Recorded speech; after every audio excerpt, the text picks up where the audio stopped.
Wow! யம்மியா இருக்குது. Mango கலர்லயே இருக்குது அப்படியே நான் பார்க்க. வாவ்! அமேசிங்.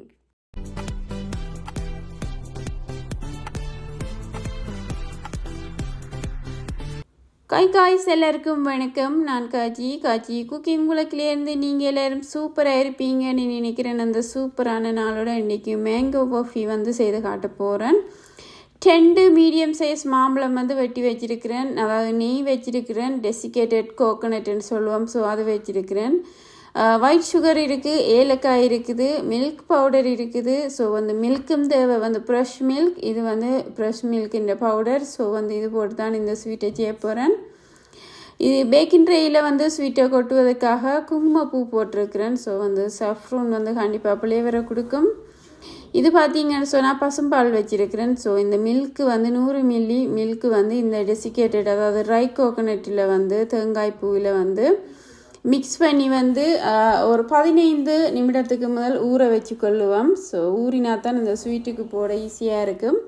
இப்போ மாம்பழத்தை அதாவது ஒரு பிளைண்டரில் பேஸ்ட்டாக அரைச்சி எடுத்துக்கொள்ள போகிறேன்.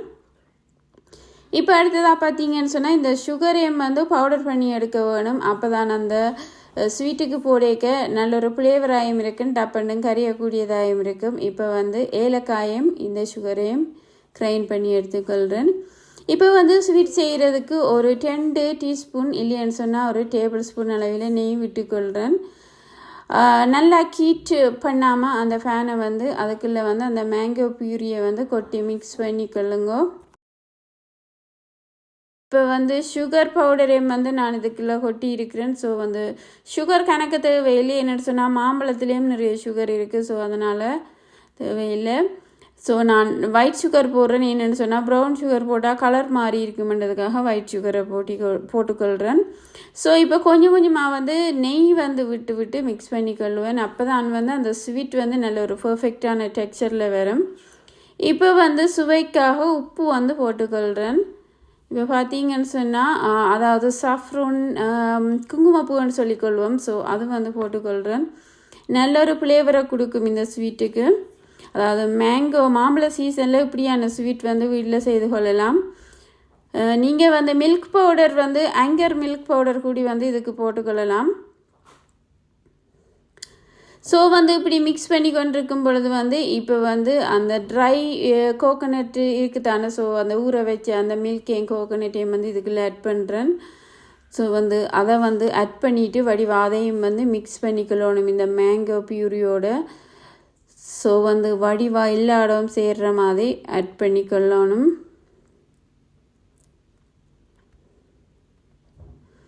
இப்போ பார்த்தீங்கன்னு சொன்னால் டெக்ஸ்சர் கொஞ்சம் தடிப்பான மாதிரி வந்துட்டுது. அதாவது ஸ்வீட்டிൻ്റെ ஒரு பதத்துக்கு வந்துட்டுது.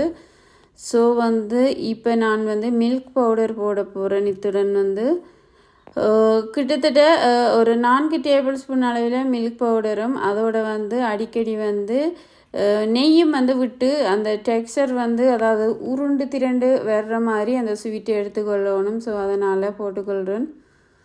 ஸோ நான் இந்த மில்க் பவுடர் தெரிவு செய்திருக்கிறேன். ஸோ அதை போட்டுக்கொள்கிறேன். 4 டேபிள் ஸ்பூன் போடலாம். அதுக்கு கூட போட்டிங்கன்னு சொன்னால் அதுலேயும் இனிப்பு இருக்குது. ஸோ திகட்டுற மாதிரி இருக்கும். ஸோ அதனால் இவ்வளோ போதுமானது. இப்போ அதையும் போட்டு வடிவாக மிக்ஸ் பண்ணி கொள்ளைக்க அந்த நெய்யெல்லாம் சேரேக்க நல்ல ஒரு அமேசிங்கான ஃப்ளேவரில் இருக்கும் அந்த ஸ்வீட்டு. கண்டிப்பாக இது ஒரு அன்ஹெல்த்தியான ஃபுட்டுன்னு சொல்லலாம். ஏன்னு சொன்னால் ஸ்வீட் எல்லாம் இருக்கிறபடியாக. ஆனால் சீசனுக்கு சீசன் இப்படி செய்து சாப்பிட்டு கொள்ளலாம். ஸோ திருப்பியும் சாஃப்ரூன் போட்டிருக்கிறேன். ஸோ வடிவாக மிக்ஸ் பண்ணிவிட்டு இப்போ நெய்யில் பொறிச்சு வச்சுருக்கிற முந்திரி அதாவது கேஷ்யூ நட்ஸை போட்டிருக்கிறேன். இப்போ ஒரு ரேயில் அதாவது அடுப்பை டர்ன் ஆஃப் பண்ணிவிட்டு ட்ரேயில் கொட்டி ஒரு 4 மணித்தியாலங்கள் இதை தட்டி பரப்பி விட்டுட்டு அதுக்கு பிறகு தான் கட் பண்ணி எடுக்க போகிறேன். ஸோ உங்களுக்கு இந்த ஸ்வீட் ரெசிபி பிடிச்சிருந்தால் லைக் பண்ணி கமெண்ட் பண்ணி முடிஞ்சால் பெல் ஐக்கானை ப்ரெஸ் பண்ணி ஒரு சப்ஸ்கிரைப் கொடுத்துக்கொள்ளுங்க. அதே மாதிரி நீங்களும் வீட்டில் ட்ரை பண்ணி பார்த்துக்கொள்ளுங்க. ஸோ நார்மலாக ஈஸியாக செய்யக்கூடிய ஸ்வீட் தான். லைக் பண்ணி கமெண்ட் பண்ணிக்கொள்ளுங்க எப்படி இருக்குது என்ன மாதிரி இருக்குன்னு. ஃப்ரெண்ட்ஸுக்கும் மறந்து அமைச்சா பண்ணுங்க. அவையும் இப்படியான ரெசிபியை செய்து சாப்பிட என்ஜாய் பண்ணிக்கொள்வதற்காக. ஸோ பார்த்தீங்கன்னு சொன்னால் கட் பண்ணி எடுத்துருக்கிறேன் ஸ்வீட்டை ஸோ நீங்களும் என்ஜாய் பண்ணி என் வீடியோ பார்க்குறதுக்கு ரொம்ப நன்றி. இன்னும் ஒரு சூப்பரான வீடியோவில் நான் உங்களை சந்திக்கிறேன். பாய்.